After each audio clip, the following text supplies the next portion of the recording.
Kamu seringkali menemukan dirimu tertawa terbahak-bahak di depan orang lain.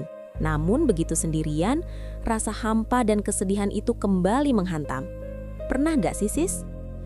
Di depan teman-teman, di acara kumpul-kumpul, atau bahkan di medsos, kamu bisa ketawa terbahak-bahak sampai perut sakit. Kelihatan happy banget, seolah nggak ada beban sama sekali. Semuanya baik-baik saja, dan kamu jadi pusat keceriaan. Tapi begitu sendirian, pas lampu kamar mati, atau saat lagi hening sendiri, tiba-tiba kok rasanya hampa? Kayak ada lubang kosong di dada. Sedih tanpa alasan jelas, atau malah ada rasa ingin nangis, padahal tadi barusan ngakak keras banget. Perasaan itu kayak kontradiksi ya? Nah, kalau pernah ngalamin yang kayak gitu, selamat datang di Klub Sis. Kamu nggak sendirian kok. Perasaan aneh ini, yang ketawa di luar tapi hati perih di dalam, itu bukan berarti kamu lemah atau kamu drama. Ini adalah pengalaman yang jauh lebih universal dan kompleks dari yang kamu kira. Dan di video ini, aku mau ajak kamu pelan-pelan nyelami fakta psikologi di balik fenomena ini.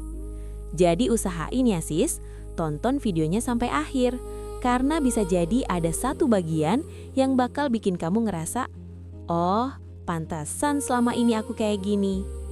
Kita bakal bongkar kenapa ini bisa terjadi. Apa yang sebenarnya ada di balik tawa dan kesedihan yang tersembunyi itu. Tujuannya bukan buat nyalahin kamu atau bikin kamu makin galau, tapi buat bantu kamu kenal diri lebih dalam, paham apa yang lagi kamu rasain, dan nemuin harapan. Kalau kamu ngerasa pembahasan ini relate, jangan ragu buat tekan like dan ceritain pengalaman kamu di kolom komentar. Siapa tahu, cerita kamu bisa bikin orang lain ngerasa nggak sendirian juga. Dan pastiin kamu subscribe, biar kita bisa terus ngobrol dan saling nemenin di video-video selanjutnya. Kamu nggak harus pura-pura kuat terus, sis. Kita bahas ini bareng-bareng.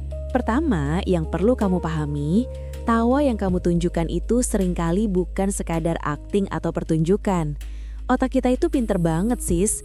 Kadang, dia otomatis merespons rasa sakit dengan tawa sebagai mekanisme pertahanan diri yang kompleks. Ibaratnya, itu kayak alarm palsu yang dibunyikan, supaya perhatian orang lain, bahkan perhatian kamu sendiri, teralihkan dari kebakaran yang sebenarnya ada di dalam. Ini adalah respons positif yang diciptakan untuk mengalihkan kamu dari emosi negatif. Semacam strategi adaptif alam bawah sadar yang mungkin dulu, di suatu titik dalam hidup kamu, sangat efektif untuk menyelamatkan diri kamu dari situasi yang gak nyaman. Tapi sayangnya sekarang strategi itu malah bisa jadi penghambat proses penyembuhan kamu. Jadi ingat ya, ini adalah respons psikologis, bukan cacat karakter kamu. Gak ada yang perlu kamu salahkan dari diri kamu. Terus, apa saja sih penyebab psikologis di balik tawa yang menutupi tangisan itu? Ada beberapa poin penting nih sis. Pertama, ini bisa jadi mekanisme coping kamu. Cara kamu menghadapi stres, trauma, atau kesedihan yang mendalam adalah dengan menyembunyikannya di balik tawa. Kamu mungkin merasa itu cara terbaik untuk tetap berjalan. Kedua, ada ketakutan akan kerentanan. Kita sering banget takut untuk menunjukkan kelemahan kita, takut dihakimi, atau bahkan ditolak kalau orang lain tahu kita sedang gak baik-baik saja. Jadi pakai topeng tawa biar aman. Ketiga, ekspektasi sosial. Masyarakat kita kadang tanpa sadar menuntut kita untuk selalu terlihat bahagia, positif, dan baik-baik saja. Kamu sering dengar kan kalimat senyum dong biar awet muda, atau jangan sedih-sedih terus, nanti banyak masalah. Ekspektasi ini menekan kita untuk pura-pura bahagia. Keempat, penolakan emosi. Kadang kita sendiri nggak nyaman sama emosi negatif. Kita merasa sedih itu nggak enak, marah itu merepotkan, jadi kita tekan dan tolak mentah-mentah emosi itu karena dirasa mengancam stabilitas diri. Dan yang kelima, ini adalah bentuk perlindungan diri. Kamu menciptakan topeng kebahagiaan untuk melindungi diri dari pengalaman emosional yang menyakitkan. Kamu pikir kalau kamu nggak menunjukkan sakitmu, kamu nggak akan terluka lagi. Tapi sis, kamu perlu tahu juga dampak jangka panjang dari tawa palsu ini. Dampaknya bisa serius loh. Kamu bisa mengalami kelelahan emosional dan mental yang luar biasa. Terus-menerus pura-pura itu capek banget. Kemudian muncul perasaan terisolasi dan kesepian, meskipun kamu dikelilingi banyak orang. Kenapa? Karena nggak ada yang benar-benar tahu apa yang kamu rasain. Akhirnya, proses penyembuhan dan penerimaan emosi yang sebenarnya jadi tertunda. Kamu jadi susah move on dari masalah-masalah di dalam diri. Dan yang paling bahaya, kualitas hubungan interpersonal kamu juga bisa menurun drastis karena kurangnya otentisitas. Orang lain mungkin nggak bisa terhubung secara tulus sama kamu, karena kamu selalu pakai topeng. Tapi tenang sis, bukan berarti kamu harus terjebak terus di lingkaran tawa palsu ini kok. Selalu ada jalan keluar, selalu ada harapan. Yuk kita bahas bareng-bareng jalan menuju kesembuhan, langkah-langkah nyata yang bisa kamu mulai dari sekarang. Yang pertama, coba deh kamu mulai jurnal refleksi emosi. Aku suka nyebutnya ini kayak audit harian buat emosi kamu. Caranya gimana? Gampang. Setelah kamu selesai ketawa-ketawa di depan umum, atau setelah melewati situasi yang bikin kamu pakai topeng, luangkan waktu sebentar, mungkin 5-10 menit. Tulis deh di buku, atau di notes handphone kamu. Apa sih perasaan kamu yang sebenarnya tadi? Apakah tawa itu beneran dari hati atau cuma pura-pura? Apa yang memicu kamu pakai topeng itu? Tujuan dari ini adalah melatih kamu biar makin peka.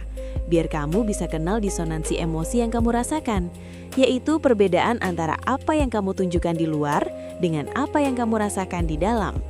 Manfaatnya, kamu jadi makin sadar diri terhadap perbedaan antara ekspresi dan perasaan internal kamu.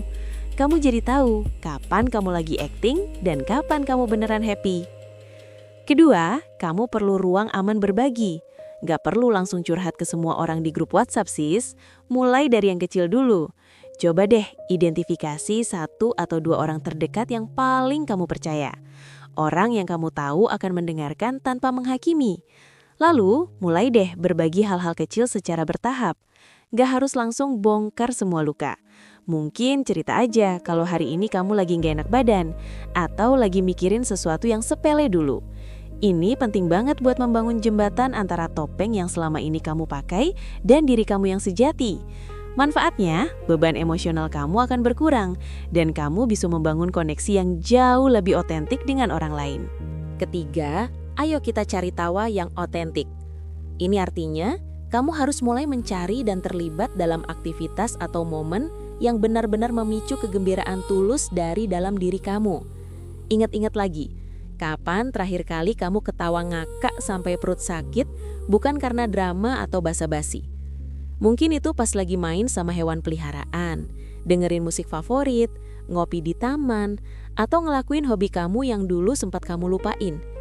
Tujuannya adalah mengidentifikasi dan memupuk sumber kebahagiaan yang bukan sekadar reflektif atau ikut-ikutan orang lain, tapi yang murni dari diri kamu. Manfaatnya, kamu bisa mengalami emosi positif secara mendalam dan membangun reservoir atau cadangan kebahagiaan asli dalam diri kamu. Dan yang terakhir, tapi nggak kalah pentingnya adalah praktik ulas asih diri atau self-compassion. Pasti ada kalanya kamu keceplosan lagi pakai topeng. Itu manusiawi banget sis. Jangan langsung menyalahkan diri sendiri. Aduh, kok aku gini lagi sih? Alih-alih gitu, coba deh kamu peluk diri kamu sendiri dan bilang, nggak apa-apa, aku ngerti kok kenapa kamu melakukan itu. Kamu cuma berusaha melindungi diri. Tujuannya adalah mengubah narasi internal kamu dari kritik menjadi dukungan. Manfaatnya, kamu bisa mengurangi rasa bersalah, memupuk penerimaan diri, dan membuka jalan untuk belajar mekanisme coping yang lebih sehat. Ini bukan berarti kamu nggak boleh sedih atau marah, tapi ini tentang bagaimana kamu memperlakukan diri kamu sendiri saat kamu merasakan emosi itu. Jadi sis, setelah kita ngobrol panjang lebar tentang berbagai topeng yang mungkin sering kita pakai, penting banget nih buat kamu sadari kalau mengenali pola-pola ini adalah langkah pertama yang paling krusial. Ini bukan cuma tentang ngilangin masalah, tapi ini tentang perjalanan kamu menemukan kebahagiaan sejati, kebahagiaan yang murni dari diri kamu, dan juga tentang penyembuhan diri kamu dari luka-luka lama. Bayangin deh, betapa leganya nanti kalau kamu bisa jadi diri sendiri tanpa beban. Nah, ngomongin soal jujur sama diri sendiri, Di video berikutnya, aku bakal bahas sesuatu yang nggak kalah penting, yaitu cara efektif mengelola emosi negatif yang tersembunyi tanpa perlu berpura-pura bahagia. Wih, penting banget kan? Jadi pastiin kamu nggak ketinggalan ya. Gimana menurut kamu? Ada pengalaman kamu sendiri nggak tentang pakai topeng di kehidupan sehari-hari? Atau mungkin ada momen saat kamu sadar kalau kamu lagi nggak jadi diri kamu sendiri? Share di kolom komentar di bawah ya, aku pengen banget tahu cerita kamu. Kalau kamu merasa video ini bermanfaat dan bikin kamu mikir, jangan lupa kasih jempolnya ke atas alias like, dan yang paling penting, subscribe channel ini biar kamu nggak ketinggalan tips-tips seru lainnya dari aku. Makasih banyak ya udah nonton sampai akhir, sampai jumpa di video berikutnya sis!